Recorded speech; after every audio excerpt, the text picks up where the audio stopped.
official or starter is waiting for her, and he's looking at, she's late. 9 o'clock was your tee time.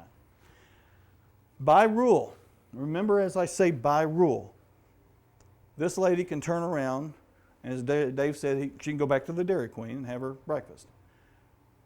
When we were to want to give her a different option, we can add this note. The committee may give this player up to 5 minutes to get to the tee. She's still going to be penalized 2 shots, but she gets the chance to play. She's not disqualified. Until that note appears in your rules, she would be disqualified. It's not just automatic. Okay? Now, personal opinion, I'm surprised that this hasn't already changed. I don't know of any tour anywhere in the world that doesn't give you 5 minutes anyway. Okay? So it might happen. We don't know that. But it hasn't yet, so this is something we have to do.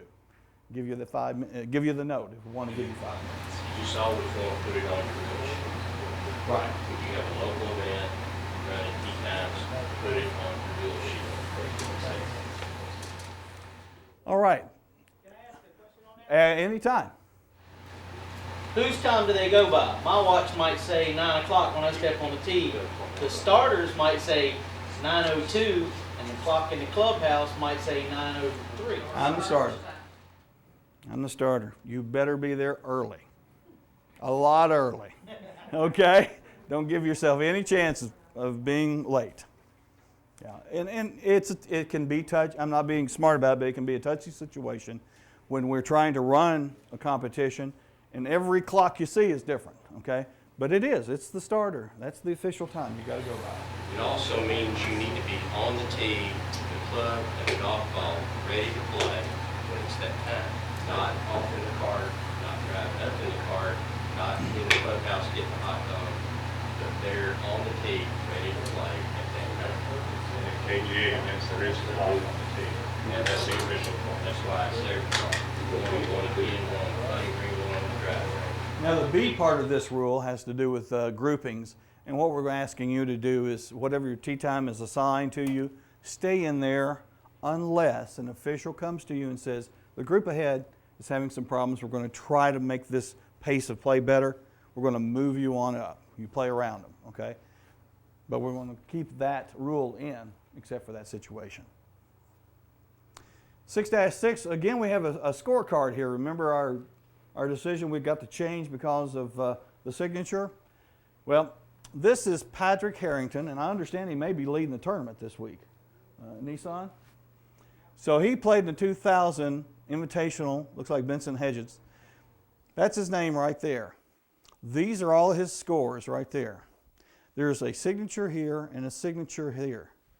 Neither of them are Mr. Harrington's. So he does not have an official scorecard at this point, does he?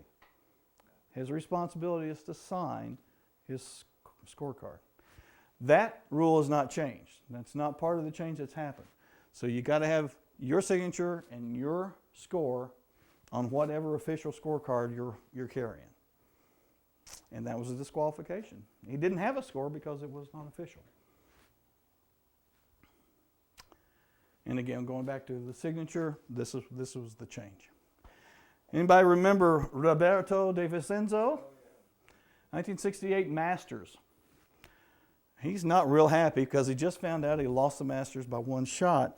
And it wasn't because of how he played, it's because of what he gave back to the committee as his score. Actually had a 3 on number 17, but he posted a 4. Okay? So I guess he would end up in a tie here. But he lost the championship by 1 stroke.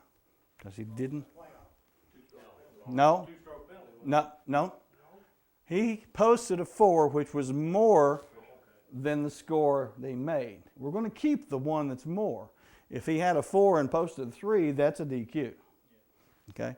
So he wasn't happy about it, but that was his signature. He signed it. It was official. And I don't think he ever had a Masters championship.